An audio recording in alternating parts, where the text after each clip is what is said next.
give the floor to Lawrence DaQuan, Civil Society Working Group. Lawrence. Good morning. Good afternoon. Thank you, moderator. Thank you, Madam Chairwoman. Thank you all for being here. Thank you, ancestors. I would just like to read a quote before I give my remarks. Without justice, there is no dignity, and without independence, there are no free men or women. Neither brutal assaults, cruel mistreatment, nor torture have ever led me to beg for mercy, for I prefer to die with my head held high, unshakable faith, and the greatest confidence in the destiny of my country rather than live in slavery and contempt for sacred principles. History will one day have its say.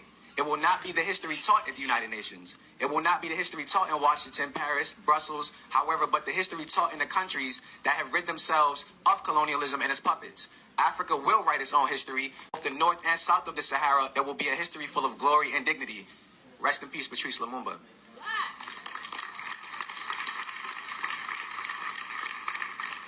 It's important for me to begin with the assassinated Congolese leader Patrice Lumumba because his murder is known as the first United Nations peacekeeping mission. Unfortunately, 62 years later, we are now here asking for United Nations and former colonial governments to finally acknowledge our humanity. It seems that many of our ancestors accomplished more with less. Due to this apparent fact, I'm still trying to figure out what Patrice Lumumba, Thomas Sankara, Winnie Mandela, Ella Jo Baker, Claudia Jones, and others would have did with the internet.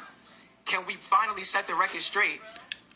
Whereas Socrates, Plato, and Aristotle learned at the feet of Africans, Westphalian states such as the United States, United Kingdom, France, and others used the tools created by enslaved and colonized individuals, and the world continues to benefit from the effort, spirituality, sexuality, ingenuity, resilience, and labor of African women, children, and men.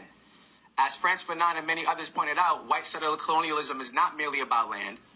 It is more about mind control. We need to decolonize every institution as well as ourselves if we truly seek to respect and protect the human rights of people of African descent. Although the continent was nominally decolonized, neoliberalism is rampant around the world, which maintains the racial hierarchical order that is purely based on social constructions. Gender, race, and even the notion of time are all social constructs that have been imposed on Africans over the last several centuries.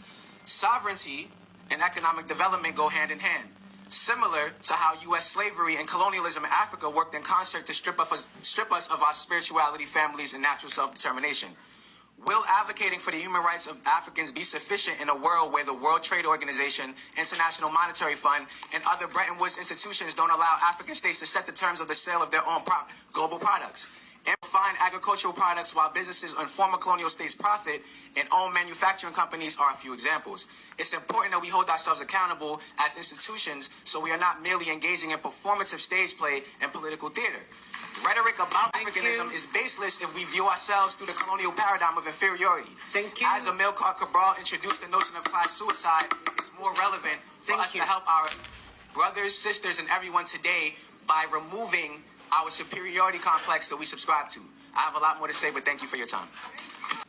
Thank you all for bearing with us. My apologies that I did not send our producers the visual so you could see the entire video. But I just wanted to start there because, again, there's a lot to be said. But as we know, again, time is of the essence.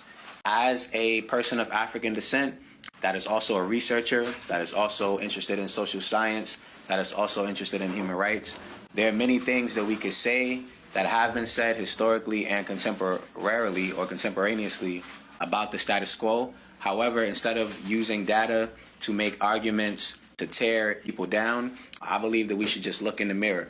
Should we look in the mirror as a community, we'll find that there are plenty of things that we could do ourselves to get our affairs straight. And then once we're all on the same page, it doesn't mean that we will all agree. It doesn't mean that we will all agree. It's not a monolith within a black community. So we know between generations, different people have mentalities. Between religions, different people have different mentalities. Between geography, different people have different mentalities. And obviously education and occupation. So there are many different social, political, and economic variants that separate African people or people of African descent. However, we can still be on code.